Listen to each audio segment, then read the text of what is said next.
Hello and welcome to my YouTube channel, guys. Today we'll be reading Samantha The Girl Scientist. So let's get started. Hi, my name is Samantha and I want to be a scientist. You may be wondering why, and my answer is simple. I'm amazed at all the wonderful things like television, cellular phones, men on the moon, space exploration, and list goes on. But those are big things, and I just don't understand everything about them yet. I also wonder about smaller things like why do my doll's eyes close when I lay her down and open when I pick her up, or how cartoons are made. I know it has something to do with science.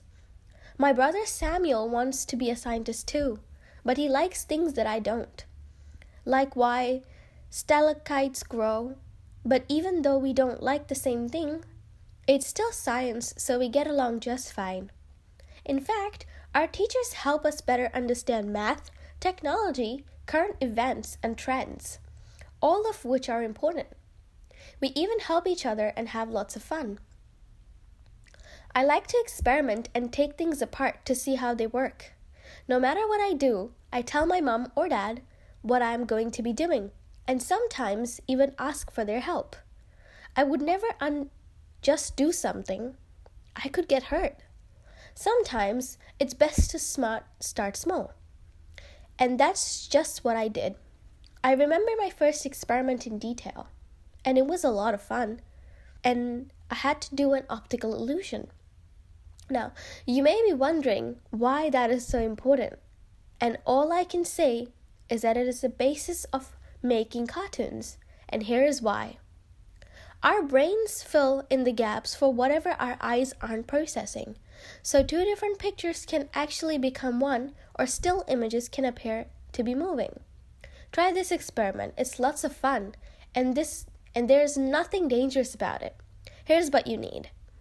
2 small pieces of white cardboard or index cards, a tape, a pencil to be used as a shaft, crayons, colored pencils, or whatever you want to draw with. The experiment preparation. Draw a large bird cage on one piece of cardboard. You are the scientist, so make it look like you want. Just make it pretty big. On the other piece of cardboard, draw a bird. Make a budge or a toucan. Just make sure it is smaller than the bird cage. Tape the pictures back to back into the pencil shaft. The experiment result. What do you think is going to happen if you spin the pencil? I can tell you because I did it, and this is your discovery. The experiment. Hold the pencil between the palms of your hand. Rub your hands to make sure the picture spins around. Of course, you have to look at the picture while it's spinning. The result. You should have seen the 2 pictures appear as one.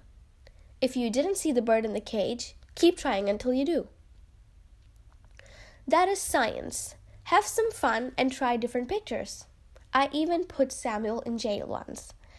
Hey, do you want to do a little magic and make a spot on a piece of paper disappear? It's different for each person, but it does disappear. Yes, it's science too, but let's get to the experiment, and I'll explain the science later. It's simple to set up. Just draw a square about 1/4 inch to one side of the white paper and color it in. Draw a circle about 3 to 4 inches to the right. That's about the same size as square, and color it in. This is the dot you're going to make disappear. Actually, you can draw 2 small pictures or letters or numbers or whatever you want. One of them will disappear. After you draw them, hold the paper at arm's length. Close your left eye and focus on the square with the right eye. Slowly move the picture towards you. At some point, the dot will disappear. Try it again and make the square disappear. Close your right eye and focus on the dot with your left eye. Move the paper towards you until the square disappears. It's magic. Well, it's actually science. You see, the spot where your optic nerve connects to your eye doesn't have any photoreceptors. That means it is a blind spot, and we all have them. You've never noticed this blind spot because your two eyes work together to cover it up. Just like in the first experiment, your brain fills in for the blind spot with the background. I have a question for you. What do you think will happen if you use a colored piece of paper like red? If you don't know, do another experiment and see for yourself. Science is fun, and I'm glad I'm going to be a scientist. Maybe you'll decide to be one too. Thank you for listening, and I hope you enjoyed.